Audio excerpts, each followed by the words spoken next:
Hoy vamos a meternos de lleno en la maquinaria política que se diseñó para poner orden en la España del siglo XIX.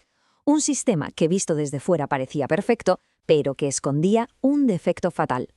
Para entenderlo, hay que situarse. Tras el Sexenio Democrático, un periodo súper convulso entre 1868 y 1874, España era una nación agotada, cansada de inestabilidad, de conflictos. La pregunta estaba en el aire. ¿Cómo se le pone fin a todo este caos? Y aquí entra en escena el arquitecto de la solución, Antonio Cánovas del Castillo, un político con una idea fija, casi una obsesión, conseguir la estabilidad, y estaba dispuesto a casi todo para lograrla. Su manual de instrucciones fue la Constitución de 1876, un texto muy inteligente, pensado para que los dos grandes partidos del momento pudieran sentirse cómodos. Se hablaba de soberanía compartida entre el rey y el Parlamento, se le daban poderes importantes a la corona. Pero la clave de todo, el verdadero truco, estaba en su flexibilidad, sobre todo en lo que se refería a la ley electoral. En el corazón de este sistema, la joya de la corona de Cánovas, estaba el llamado turno pacífico. La idea era simple pero ingeniosa. Los dos grandes partidos no competirían a muerte, sino que se alternarían en el poder de forma pactada. El objetivo: acabar con la tradición de los golpes de Estado militares que habían sido la norma. Así que teníamos dos equipos, por así decirlo.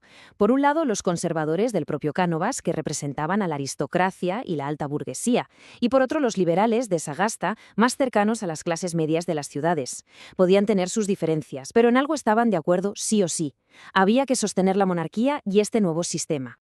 Claro, aquí es donde a uno le salta la alarma. Si los partidos ya habían pactado turnarse, ¿para qué servían las elecciones? ¿Qué se votaba exactamente? Pues bien, aquí es donde se cae el telón y vemos la verdadera trastienda del sistema. La maquinaria funcionaba gracias a una figura clave, el cacique. Pensemos en el cacique como el hombre fuerte del pueblo o de la comarca, el que te conseguía un trabajo o te lo quitaba, el que te solucionaba un problema con los papeles o te lo complicaba hasta el infinito. Tenía a todo el mundo en su red de favores. Y claro, cuando llegaban las elecciones, su sugerencia de voto pues era más bien una orden. Y para que los caciques supieran a quién tenían que sugerir que se votara, existía el encasillado. Esto es tremendo. Antes de que la gente fuera a votar, el gobierno en Madrid ya preparaba una lista, una especie de quiniela, con los nombres de los que tenían que salir elegidos en cada distrito. El resultado ya estaba cocinado de antemano. O sea, que todo el proceso democrático estaba literalmente al revés. Fijaos, primero, el rey no esperaba a ver qué votaba la gente. No, él nombraba directamente al nuevo presidente del gobierno. Y solo entonces se convocaban elecciones. ¿El objetivo? Que ese nuevo gobierno, usando a los caciques y el encasillado, ganara las elecciones para tener una mayoría parlamentaria. Era puro teatro. La gente de la época, por supuesto, se daba cuenta del fraude. Valentí Almiral, un político catalán muy crítico, lo describió con una ironía brutal. Hablaba de que en las elecciones votaban los muertos o que la policía se disfrazaba para meter papeletas. De hecho, llegó a denunciar que el nombre de su propio padre, que ya había fallecido, se usó para votar. Imaginaos el nivel de descaro.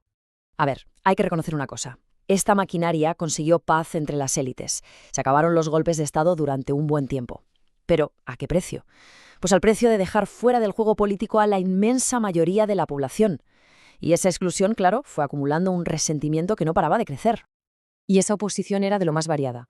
Por un lado, los movimientos obreros, como los anarquistas muy fuertes en el campo andaluz y en Cataluña, y los socialistas, que crecían en las zonas industriales. Y por otro, empezaban a coger muchísima fuerza los nacionalismos periféricos, sobre todo en Cataluña y el País Vasco, que no se sentían representados en absoluto por este sistema centralista. Un sistema tan artificial, tan rígido por dentro, es como un castillo de naipes. Puede aguantar mientras no sople el viento, pero estaba a punto de recibir una sacudida brutal, un golpe para el que desde luego no estaba preparado. Todo se precipitó en 1898, el famoso año del desastre. Empezó con la Guerra de Independencia en Cuba. Luego, la misteriosa explosión del acorazado americano Maine en La Habana, que fue la excusa perfecta para Estados Unidos. Y de repente, España estaba en una guerra que no podía ganar. Las derrotas navales en Filipinas y Cuba fueron humillantes y rapidísimas. En pocos meses se había acabado todo. Con la derrota, se fueron 4 nombres que eran el último eco de un imperio: Cuba, Puerto Rico, Filipinas y Guam. De la noche a la mañana, España se daba de bruces con la realidad. Ya no era una potencia mundial. Pero el desastre del 98 fue mucho más que perder unas colonias. Fue un trauma nacional, una crisis de identidad brutal, la sensación de fracaso era total. Y de ese pesimismo nació una corriente intelectual potentísima, el regeneracionismo, la idea de que había que regenerar el país desde los cimientos, porque el sistema estaba moral y políticamente en bancarrota. Y así volvemos al principio. El sistema de Cánovas cumplió su objetivo, trajo casi 3 décadas de paz y estabilidad, al menos para las élites. Pero se construyó sobre un gigantesco fraude democrático que dejó al país hueco, sin energía para afrontar los retos del siglo XX. Y esto nos deja con una pregunta, que en el fondo sigue siendo muy actual. ¿Hasta qué punto la estabilidad puede justificar la corrupción?